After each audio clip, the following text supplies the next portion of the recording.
Assalamualaikum warahmatullahi wabarakatuh. Perkenalkan, saya Dr. Parintosa Atmadiwiryo, spesialis bedah plastik, rekonstruksi dan estetik, konsultan bedah mikro dan makroplastik. Saya adalah staf pengajar di divisi bedah plastik, prodi bedah plastik rekonstruksi estetik, Fakultas Kedokteran Indonesia, RSCM Jakarta, dan saya akan menyampaikan mengenai modul microsurgery 1 yang saya ambil. Dalam pendekatan mata kuliah ini, saya akan menggunakan 3 pendekatan, yaitu pendekatan delivery, pendekatan interaction, serta pendekatan assessment. Apakah itu delivery? Delivery adalah saya akan menjelaskan bagaimana saya akan menyampaikan bahan ajar yang akan saya berikan, dan pada interaction adalah saya akan menyampaikan atau menjelaskan bagaimana proses yang harus dilakukan, dialami oleh peserta dan pendidik dalam melakukan interaksi proses penyampaian bahan ajar tersebut. Dan pada assessment adalah bagaimana kami melakukan penilaian terhadap kinerja yang dicapai atau dilakukan oleh para peserta didik. Apakah itu mata kuliah microsurgery 1?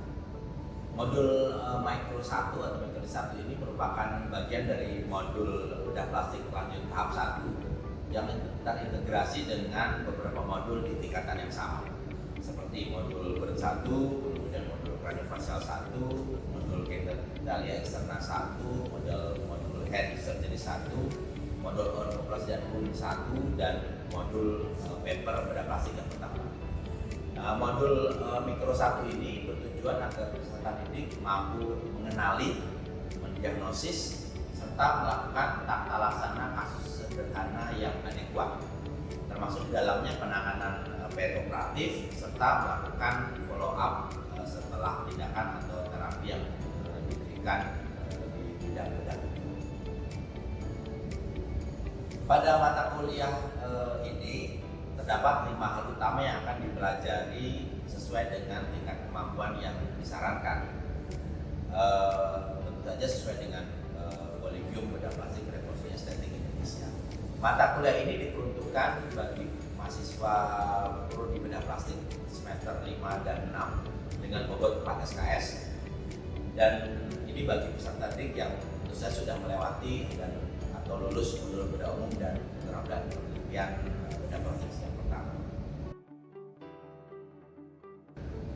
Lalu bagaimana pendekatan delivery yang digunakan pada modul ini? Saya dan tim pengajar membawakan materi berbasis pada capaian pembelajaran lulusan yang diharapkan oleh FKUI dan Prodi. Dari capaian pembelajaran luaran tersebut atau CPL diturunkan lagi menjadi capaian pembelajaran mata kuliah atau CPMK. Hal ini penting mengingat mata kuliah harus berjalan agar peserta didik lulus dan memenuhi capaian yang diharapkan. Terdapat 5 CPMK pada modul ini. Diharapkan peserta didik mampu merencanakan, memberikan pelayanan, dan melakukan penanganan non-operatif lymphedema. Yang kedua adalah peserta didik mampu merencanakan, memberikan pelayanan, dan melakukan tindakan operasi flap surgery, baik itu flap acak, flap lokal, maupun flap regional, serta flap daun. Kemudian yang ketiga, peserta didik mampu merencanakan, memberikan pelayanan, dan melakukan tindakan penanganan non-bedah dan bedah terhadap lesi ganas, kulit, dan mukosa. Yang keempat, peserta didik mampu merencanakan, memberikan pelayanan, dan melakukan tindakan rekonstruksi pasca ablasi tumor pada wajah yang sederhana. Kemudian yang kelima, yang terakhir, peserta didik mampu merencanakan, memberikan pelayanan, dan melakukan tindakan operasi STSG atau split thickness skin graft. CPMK pada mata kuliah microsurgery 1 yang akan dicapai dalam materi yang saya ajarkan ini adalah CPMK 2, yaitu peserta didik mampu merencanakan, memberikan pelayanan, dan melakukan tindakan operasi flap surgery. Flap sederhana, baik flap acak, flap lokal, flap regional, maupun flap daun. Nah, materi ini diturunkan dalam sub CPMK 1, yaitu peserta didik mampu menguraikan perkembangan sejarah penelitian teritori vaskuler, konsep angiosom, dan aplikasinya. Kemudian pada sub CPMK 4, di mana peserta didik mampu menguraikan sejarah, macam-macam klasifikasi dan aplikasi flap berdasarkan reconstructive ladder dan reconstructive elevator. Dan pada sub CPMK 5, di mana peserta didik mampu merencanakan, memberikan pelayanan, dan melakukan tindakan operasi flap acak atau flap lokal dan mengatasi komplikasi. Untuk aspek delivery ini, setelah peserta didik diberikan materi berupa slide dan kuliah selama minggu pertama sampai dengan minggu ke-7, di mana peserta didik berada dalam modul microstudy 1. Selain itu, peserta didik juga mendapatkan akses kepada informasi yang lebih banyak, sekaligus berbagai literatur internasional secara online, di mana dapat diakses dari e-learning management system atau MAS yang dimiliki oleh Universitas Indonesia. Interaction. Pada aspek interaction, kami mengedepankan pembelajaran berbasis pada student center learning. Beberapa interaksi dapat digunakan pada modul ini melalui cara untuk mencapai CPMK dan sub CPMK, seperti vision discussion management, kemudian microstudy meeting yang kami lakukan 2 kali dalam 1 minggu, baik secara asinkron maupun secara sinkron. Terdapat pula textbook atau journal reading yang dilakukan 4 kali dalam 1 bulan dengan metode asinkron maupun sinkron, di mana pada sesi asinkron peserta didik mempersiapkan dulu topik presentasinya, kemudian pada sesi sinkron persiapan itu dipresentasikan kepada dosen pengampu dan diberikan umpan balik dan klarifikasi pemahaman kepada peserta didik sesuai dengan pengalaman pengampu. Selain itu, terdapat juga sesi bimbingan operasi sebanyak 2 kali dalam 1 minggu, di mana peserta didik mempersiapkan materi dari bahan bacaan terhadap teknik operasi yang akan dilakukannya, kemudian akan dapat mengaplikasikannya pada aspek klinis pada pasien, serta mendapatkan umpan balik secara langsung di meja operasi maupun dalam diskusi di waktu kemudian. Selanjutnya, untuk aspek assessment, peserta didik akan dievaluasi melalui observasi harian, presentasi, mini CX, case discussion, serta ujian tulis, di mana masing-masing evaluasi ini memiliki lembaran penilaian masing-masing serta memiliki indikator terhadap penilaian tersebut. Evaluasi pembelajaran tersebut dilandasi oleh sub CPMK yang ingin dicapai. Tentu saja, sebagai contoh berikut adalah rencana evaluasi hasil pembelajarannya. Seperti yang dapat dilihat, terdapat hubungan antara bentuk evaluasi, sub CPMK, dan masing-masing bobot penilaian. Sebelumnya peserta didik tentu saja sudah diberikan pemaparan mengenai hal-hal yang perlu dicapai, sehingga peserta didik dapat mempersiapkan kinerja untuk mengikuti modul dan mendapatkan hasil yang baik. Demikianlah 3 aspek yang saya sampaikan mulai delivery, interaction, dan assessment. Selanjutnya saya akan menyampaikan salah satu contoh dari materi yang saya berikan kepada peserta didik, yaitu mengenai flap surgery. Selamat menyaksikan.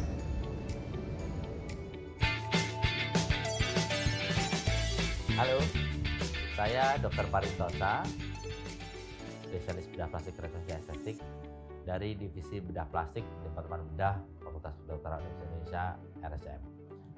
Hari ini kita akan belajar mengenai flap. Flap, apa itu flap?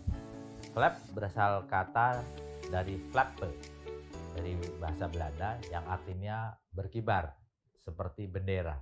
Jadi yang kita akan pindahkan adalah jaringan yang akan seakan-akan berkibar.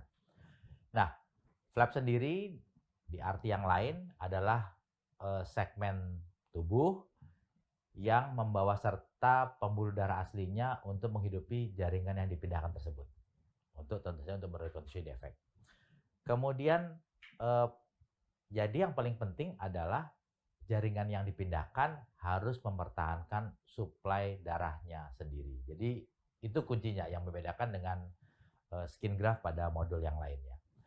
Nah, salah kelebihan lain dari flap adalah flap itu dapat diambil terdiri atas berbagai macam komponen. Bisa kulitnya saja, bisa fasianya saja, bisa otot saja, bisa tulang saja, atau bisa gabungan antara keduanya atau kesemuanya.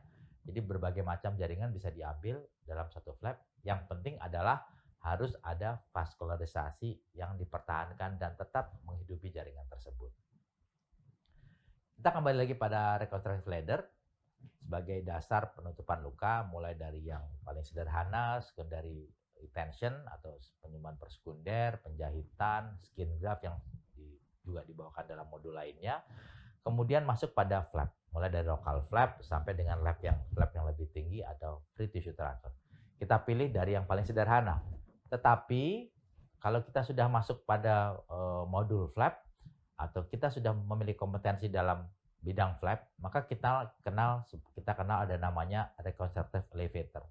Jadi mana yang paling cocok buat pasien tidak kita pilih dari yang sederhana, tapi kita pilih yang paling baik. Kalau yang paling baik adalah suatu flap dan itu terbaik buat pasien dengan juga kemampuan yang dimiliki oleh dokternya, maka dapat dilakukan penutupan defek dengan flap, bahkan dengan free tissue transfer atau flap bebas. Berbagai nama kita kenal, mulai dari Susruta. Susruta adalah seorang yang sangat pionir di bidang bedah plastik, jadi seorang yang pendahulu bedah plastik di zaman dulu, dari 600 sebelum Masehi. Susruta ini melakukan rekonstruksi pada wajah, pada hidung terutama, dengan menggunakan flap dari dahi. Kemudian tahun 1597, Tagliacozzi juga seorang pionir yang melakukan rekonstruksi flap menggunakan tube pedicle flap dari arm. Jadi ada gambarnya, ini sangat fenomenal, bisa kita lihat di sini maupun di tempatnya ada patung menunjukkan sedang melakukan rekonstruksi hidung dengan flap yang dari arm, dari lengan. Kemudian berbagai nama kita kenal, ada Gillis, kemudian Bakamjian, Ortikosea, Mates Nahai, juga Ponten yang masing-masing memperkenalkan macam-macam flap. Sejarahnya ini berjalan dengan merambah makin maju. Ketika Susruta menyampaikan mengenai rekonstruksi hidung dengan flap dari dahi, ada banyak pertanyaan. Apakah itu flap, apakah itu graft ya sebetulnya? Karena memang sampai pada tahun-tahun berikutnya itu tidak jelas betul bahwa seseorang melakukan pemindahan jaringan dengan benar-benar mengambil secara hati-hati pembuluh darah yang menghidupinya.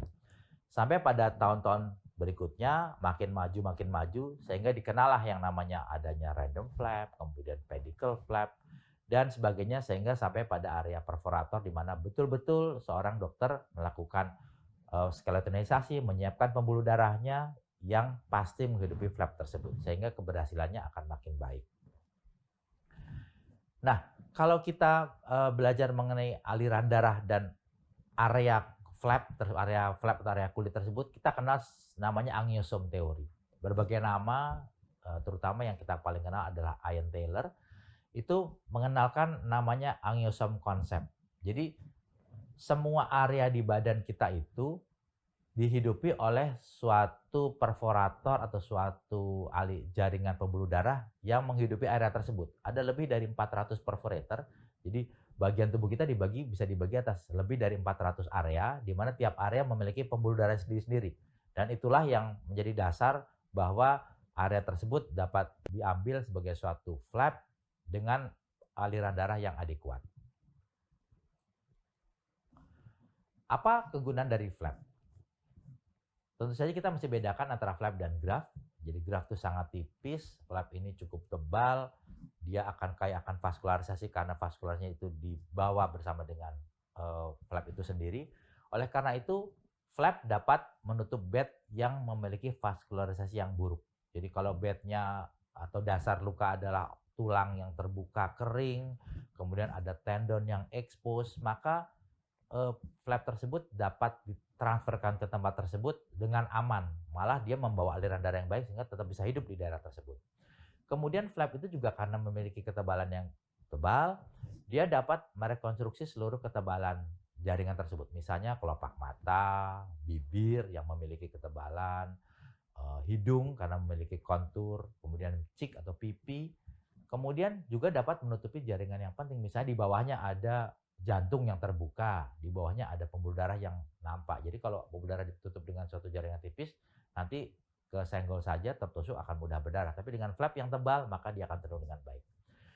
Juga dapat menjadi padding atau bantalan. Misalnya dekubitus pada daerah bokong. Kalau kita tutup dengan flap, maka jaringan tersebut akan membuat tonjolan, membuat padding, sehingga waktu duduk dia pasiennya tidak akan sakit karena adanya tulang yang tertekan menempel pada tempat duduknya.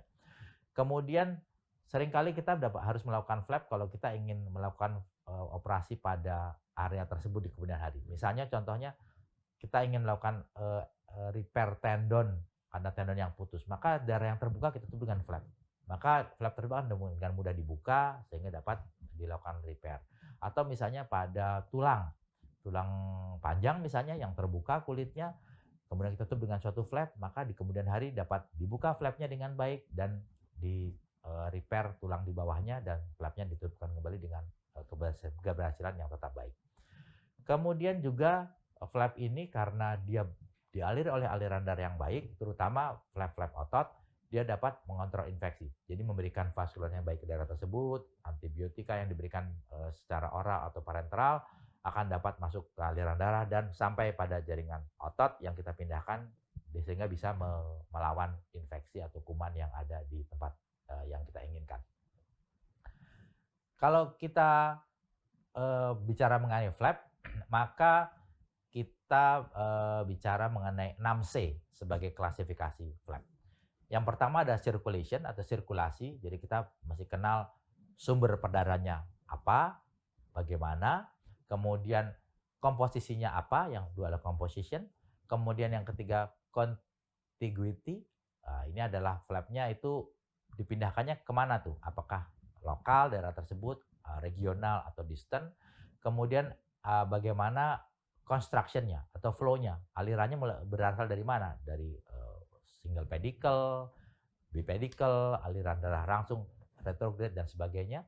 Kemudian ada conditioning. Conditioning itu apakah flapnya langsung dikerjakan, apakah nanti di delay, kemudian apakah dibentuk dulu, apakah masuk sebagai flap yang akan menjadi functional motor. Kemudian conformation. Conformation itu dibentuk misalnya perlu dicup, ada dibentuk spesial, bentuk yang khusus dan sebagainya. Itu ada 6 hal yang kita bisa identifikasi sebagai klasifikasi dari flap. Mulai dari sirkulasi, nah ini yang utama karena flap ini kita bicara flap berarti kita bicara jaringan dengan vaskularisasinya. Vaskularisasi yang paling sederhana pada flap adalah random flap, di mana pembuluh darahnya tidak kita kenali dengan baik, tetapi kita yakin dia ada di sana. Nah ini dia hidup dari subdermal plexus atau pembuluh darah kecil yang berada di bawah subpapilla dermis, di bawah papilla dermis. Jadi pada gambar itu kalau kita lihat bahwa ada pembuluh darah yang ada di atas tuh, di bawahnya uang berwarna ungu itu ada jonjot dermis. Nah itulah pembuluh darah di sana. Sangat kecil tapi dia bisa menghidup flap. Tetapi karena dia sangat kecil tentu saja tidak bisa menghidupi flap atau jaringan yang lebar. Itulah kelemahannya. Sehingga kita bisa kalau belajar kita bisa bilang bahwa rasio antara lebar base tempatnya aliran darah itu masuk dengan panjangnya kira-kira 1:3. Kalau lebih dari 3 kalinya maka aliran darah tidak bisa sampai ke ujung. Maka kita akan kehilangan flap kita di daerah ujungnya. Itu sebagai salah satu patokan sederhana saja. Pada prinsipnya flap ini dapat hidup tapi tidak bisa hidup sebagai flap yang besar atau lebar. Kemudian aliran darah yang lain yang kita kenal adalah aksial. Pembuluh darah ini lebih besar tentu saja sehingga bisa menjamin bahwa daerah yang divaskularisasi akan bisa lebih luas. Eh, Tentu saja ini sangat bermanfaat kalau kita menginginkan penutupan defek-defek yang luas dengan flap. Tetapi harus kita identifikasi pembuluh darahnya apa, di mana letaknya, jangan sampai cedera sehingga betul-betul pembuluh darah yang kita inginkan itu dapat menghidupi flap kita dengan baik. Apabila tidak bisa dipindahkan dengan baik karena si pedicle atau pembuluh darah tersebut menjadi batasan, maka kita bisa naik ke flap yang lebih tinggi, kita sebut sebagai free flap. Kita potong di sana, kita cari pembuluh darah baru di tempat resipiennya, kemudian kita sambungkan dan flapnya kembali hidup sebagai flap yang kita inginkan. Kemudian konstituen, jadi komposisinya apa saja? Flap itu bisa berisi jaringan tunggal, bisa kulit saja, bisa fascia saja, bisa otot saja, tulang saja, atau usus misalnya visceral. Yang penting tadi satu, semuanya harus ada vaskularisasi yang memperdarahinya. Tetapi kelebihan dari flap ini adalah dia bisa menjadi flap yang composite. Bisa dua komponen, misalnya fasciokutan, myokutan, otot dan kulit. Kemudian osteokutan, kulit dengan tulang. Atau bisa bermacam-macam, fascio osteokutan gitu. Jadi semuanya dibawa sesuai dengan kebutuhannya. Mungkin tulangnya buat menutup defek tulang, fascia untuk memberi pelapisan, dan kulitnya untuk menutup daerah luar. Nah, itu bisa digunakan. Yang penting ada kembali lagi bahwa semuanya yakin bahwa semua komponen tersebut ada hubungan vaskularisasi dengan vaskularisasi asalnya. Flap kulit ini sangat sederhana karena kita tadi kalau lihat rangka penutupan luka adalah kita menginginkan penutupan defek. Jadi defek manusia yang sehat adalah manusia yang tertutup oleh jaringan epitel yang kulit. Oleh karena itu flap kulit ini merupakan flap yang paling sederhana yang dapat dikerjakan oleh dokter, mulai dari dokter bedah sampai dokter spesialis, dan dapat diharvest atau diangkat dengan relatif tipis. Kalau kita inginkan yang diangkat adalah random atau subdermal plexus, maka kita cukup angkat sampai dengan di atas lapisan lemak karena letaknya pembuluh tersebut di tempat tersebut. Tapi kalau inginkan perforator atau pedicle yang lebih besar, maka kita harus skeletonisasi, memisahkan jaringan tersebut, mengenali dan mempertahankan agar tetap bisa mengalirkan aliran darahnya dengan baik. Jadi pada fasciocutaneous flap kita mengenal 3 tipe dari fasciocutaneous flap yang diklasifikasi oleh Matthes Nahay. Pada tipe A adalah direct cutaneous, jadi pembuluh darahnya akan langsung masuk ke kulit. Kemudian tipe B adalah septocutaneous, jadi dia melewati septum, biasanya berada di antara dua buah otot, menerobos dan masuk ke kulit. Dan yang ketiga adalah musculocutaneous flap, jadi dia menembus otot, kemudian baru masuk ke kulit. Oleh karena kita masih mengetahui perjalanan pembuluh darah ini. Nomor satu adalah kita bisa dengan hati-hati melakukan skeletonisasi, memisahkan pembuluh darah utamanya. Atau yang kedua adalah kita bisa membawa serta, misalnya pada tipe yang C ini, kita bisa membawa serta otot bersama dengan flap kulit yang ada di atasnya.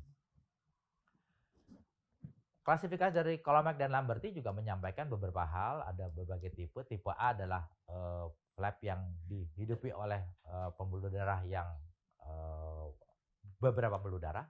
Kemudian tipe B oleh single perforator. Tipe C diperoleh oleh suatu pembuluh darah yang sangat halus yang berada di septum. Misalnya pada radial forearm free flap misalnya. Ada radial forearm flap. Itu septumnya mesti dibawa dengan baik. Sulit sekali melakukan skeletonisasi pada pembuluh darah perforatornya. Sehingga dengan dibawa itu saja maka pembuluh darah akan kita bisa pertahankan dengan baik. Atau pada tipe D adalah flap yang masuk berdekatan dengan otot dan tulang, sehingga otot dan tulangnya dapat kita sertakan bersama-sama dengan flap kulit yang ada di atasnya. Klasifikasi lain dari Matthes Nahay adalah mengenai musculocutaneous flap. Ada 5 tipe, ini sangat populer. Yang pertama adalah one dominant pedicle. Jadi pedicle-nya hanya satu, kemudian dia menghidupi si flap tersebut, flap otot tersebut. Contohnya pada fascia lata. Tensor fascia lata hidup dari satu pedicle, dia menghidupi seluruh flap otot tersebut. Tipe 2 adalah dominant pedicle, satu dominant pedicle dengan beberapa minor pedicle.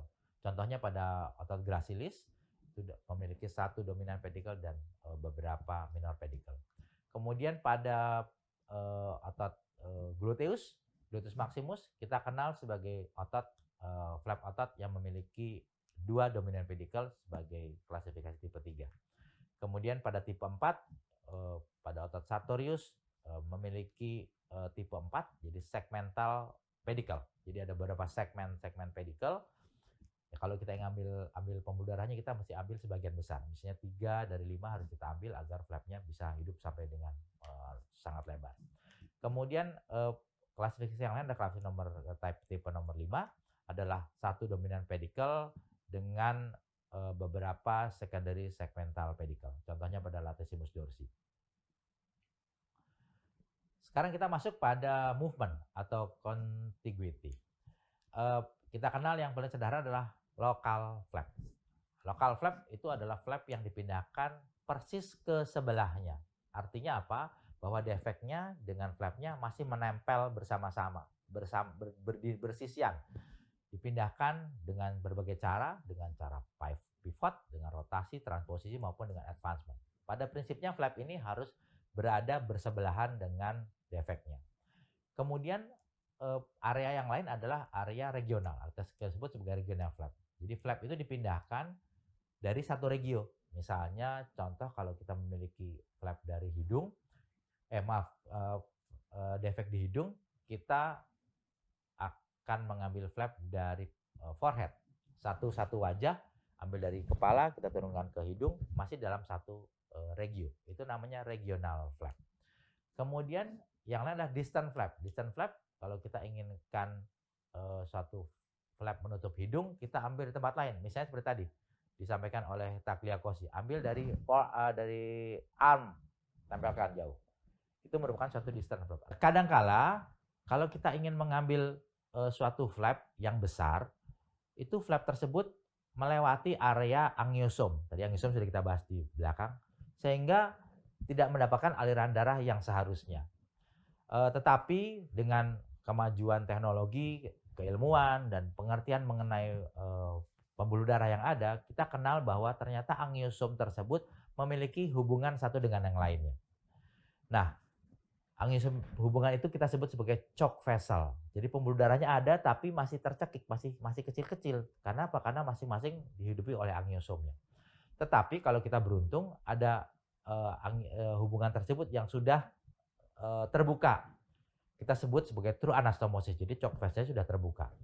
Nah, kalau terbuka nggak ada masalah. Tapi kalau dia masih tertutup dan kita inginkan flap yang lebar, maka kita bisa melakukan suatu delay atau penundaan. Flap yang kita harvest kita angkat dengan pembuluh darah yang kita inginkan, kemudian kita kembalikan dalam kondisi tanpa tegangan, sehingga terjadilah kondisi sub-iskemik atau iskemik tapi yang tidak mematikan. Jadi iskemik tapi yang masih alirannya kecil, tidak adekuat. Kalau dipindahkan, tertarik dia pasti jadi tidak adekuat. Nah, dengan dalam kondisi tersebut, maka vessel yang choke tadi yang tercekik itu akan terbuka seperti pada gambar B di bawah ini. Choke-nya terbuka sehingga pembuluh perforator dari suatu tempat manapun dia akan dapat mengaliri aliran darah sampai pada area atau angiosom yang lain. Nah, mengapa ini terjadi? Karena ternyata dalam kondisi yang iskemia yang subletal itu terjadi dilatasi pembuluh darah karena keluarnya nitric oxide dan sebagainya, kemudian terbentuk neovaskularisasi dan akhirnya flap tersebut menjadi kaya akan vaskularisasi. Dan setelah itu terjadi, maka flap dapat kita pindahkan. Sehingga flap yang tadinya kita pikirkan hanya bisa berukuran kecil, 1:3 dan sebagainya, dengan prekondisi ini, maka kita dapat mendapatkan flap yang cukup lebar. Terima kasih atas perhatiannya.